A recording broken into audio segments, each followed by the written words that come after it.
रैपिडो, जिसे कुछ साल पहले लोगों ने सिर्फ एक बाइक टैक्सी ऐप समझते थे, आज उसके मंथली एक्टिव यूजर्स उबर, ओला, स्विगी और जोमेटो से भी ज़्यादा हैं। लेकिन सवाल है, आखिर ऐसा हुआ कैसे? क्या रैपिडो ने कोई जादू किया है, कोई मैजिक किया है, या फिर उसने वो समझ लिया जो बाकी कंपनियां नहीं समझ पाई? देखिए, सबसे पहले समझते हैं कि खबर क्या है। खबर ये है कि इकोनॉमिक टाइम्स से एक रिपोर्ट आई है। उस रिपोर्ट के मुताबिक मार्च से मई के बीच में रैपिडो के करीब 8.2 करोड़ मंथली एक्टिव यूजर्स पाए गए हैं। अगर कंपैरिजन किया जाए उबर से या ओला से, तो उबर में लगभग 3.7 करोड़, ओला में 2.7 करोड़, स्विगी लगभग 5.2 करोड़ और जोमेटो करीब 6.3 करोड़। ये है मंथली यूजर्स की लिस्ट। यानी जिस कंपनी को लोग सिर्फ एक बाइक टैक्सी समझते थे, वो अब यूजर बेस में भारत की सबसे बड़ी कंज्यूमर एप्स में शामिल हो चुकी है। वो एक लिस्ट में शामिल हो चुकी है जो अपने आप में एक सक्सेस स्टोरी बता रही है। लेकिन इतने लोग आए कहाँ से?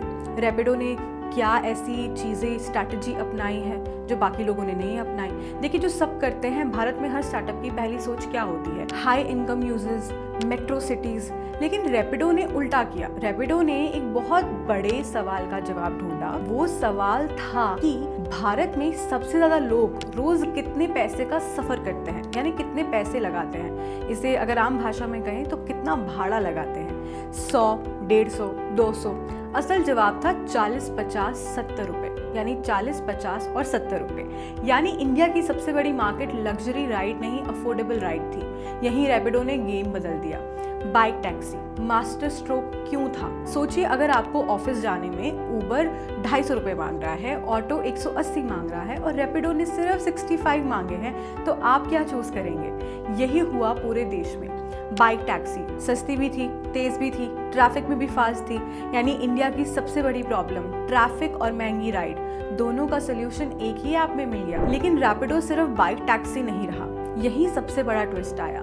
अगर रैपिडो सिर्फ बाइक टैक्सी रहता तो शायद यही रुक जाता, उसकी स्पीड जो थी वो स्लो हो जाती। लेकिन उसने धीरे धीरे auto, cab, parcel delivery, food delivery सब ऐड करना शुरू कर दिया। मतलब एक बार यूजर ऐप डाउनलोड कर ले तो उसे पूरे ऐप में वो सारी सर्विसेज मिल जाएंगी जो रोजमर्रे में एक जरूरत होती है एक कस्टमर की। यानी कस्टमर को पकड़कर रखना। यही स्ट्रैटेजी अमेज़न, फोन पे, पेटीएम, स्विगी सब अपनाते हैं, सब यूज करते हैं। रैपिडो ने ड्राइवर की सबसे बड़ी प्रॉब्लम हल कर दी। अब थोड़ा ड्राइवर की तरफ सोचिए। अगर ड्राइवर उबर पर है तो कमीशन कितना? अब ये भी एक सवाल आता है। कई बार 25%, 30% तक, मतलब कि 1000 रुपए। यानी कि एक ड्राइवर की कमाई हुई 1000 रुपए, तो 250 से 300 रुपए प्लेटफॉर्म ही ले गया। रैपिडो ने क्या किया? उसने सब्सक्रिप्शन मॉडल शुरू किया। मतलब हर राइड पर कमीशन नहीं, एक तय फीस दो, बाकी कमाई आपकी होगी। अब सोचिए, ड्राइवर किस प्लेटफॉर्म पर जाएगा? जहां ज्यादा पैसे बचेंगे वहीं जाएगा ना। यहीं से ड्राइवर्स भी रैपिडो की तरफ आने लगे। और जहां ड्राइवर ज्यादा, वहीं कस्टमर को जल्दी राइड मिलेगी। यानी कि नेटवर्क इफेक्ट भी यहीं पर शुरू हो गया। यही स्टार्टअप की सबसे बड़ी थ्योरी काम करती है।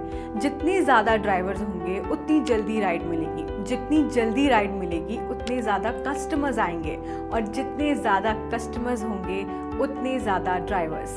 इसे कहते हैं नेटवर्क इफेक्ट। आप इसे लिख लीजिए कॉपी में। एक बार ये साइकिल चल जाए तो कंपनी तेजी से बढ़ती जाती है। रैपिडो टायर 2 और टायर 3 इंडिया में क्यों किंग बन गया? ये एक बहुत बड़ा सवाल है। उबर और ओला लंबे समय तक मेट्रो सिटीज पर फोकस करते रहे। उनका जो टारगेट ऑडियंस था वो मेट्रो सिटीज ही थे। लेकिन रैपिडो छोटे शहरों में भी पहुंच गया। क्यों? क्योंकि वहां कार कम है, बाइक ज्यादा है और लोगों को 10 से 15 किलोमीटर के लिए बाइक टैक्सी ज्यादा प्रैक्टिकल लगती है। यानी रैपिडो ने इंडिया की रियलिटी को समझा। फूड डिलीवरी में भी अलग खेल खेला। रैपिडो अब फूड डिलीवरी भी कर रहा है, लेकिन यहाँ भी उसने अलग अलग रास्ता चुना। स्विगी और जोमेटो रेस्टोरेंट से ज़्यादा कमीशन लेते हैं। वहीं पर ऐसी बहुत सारी शिकायतें आती हैं। कई ओनर्स कहते हैं कि उन्होंने ज़्यादा कमीशन लिए हैं। रैपिडो ने कम कमीशन का मॉडल पेश किया। इससे रेस्टोरेंट्स भी और ऐड होने लगे। यानी कस्टमर, ड्राइवर, रेस्टोरेंट्स तीनों को साथ लेकर चलने की कोशिश।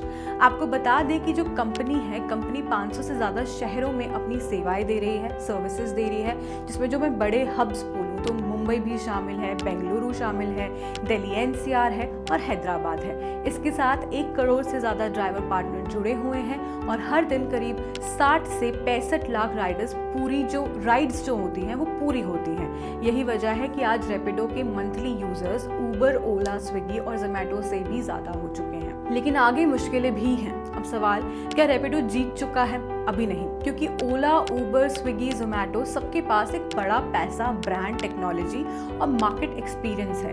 फूड डिलीवरी में कंपटीशन अलग होता है और काफ़ी अलग भी है। कैब बिजनेस अलग है। बाइक टैक्सी पर कई राज्यों में लीगल चैलेंजेस भी हैं, यानी ग्रोथ आसान नहीं होगी। लेकिन रैपिडो की कहानी एक बहुत बड़ा बिजनेस लेसन देती है।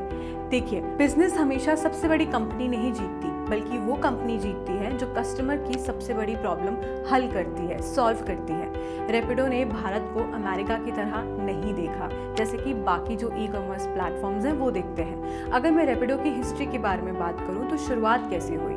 साल 2015 में बेंगलुरु के 3 दोस्तों ने एक बात नोटिस की। भारत में लाखों लोगों के पास बाइक है, लेकिन इसका इस्तेमाल दिन में सिर्फ कुछ घंटों के लिए होता है।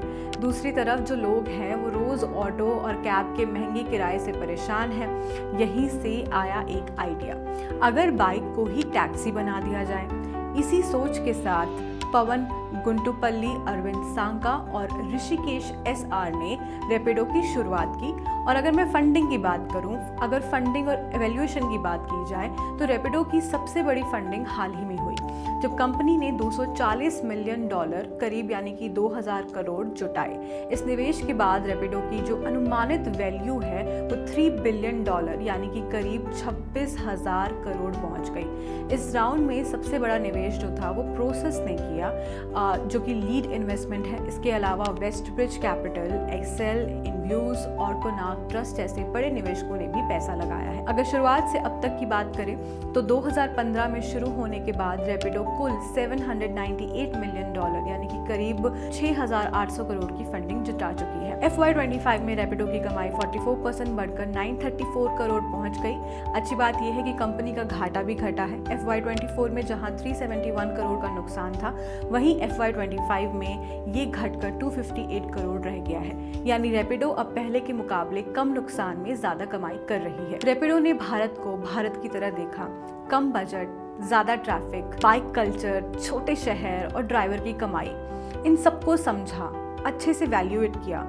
और शायद यही वजह है कि आज रैपिडो यूज़र बेस में उबर, ओला, स्विगी और जोमैटो जैसे बड़े ई कॉमर्स प्लेटफॉर्म्स में से सबसे आगे निकल चुका है। अब आप बताइए, अगर आपको 5 किलोमीटर जाना है और सामने 3 ऑप्शंस हैं, उबर, ओला और रैपिडो, तो आप सबसे पहले कौन सा ऐप खोलेंगे?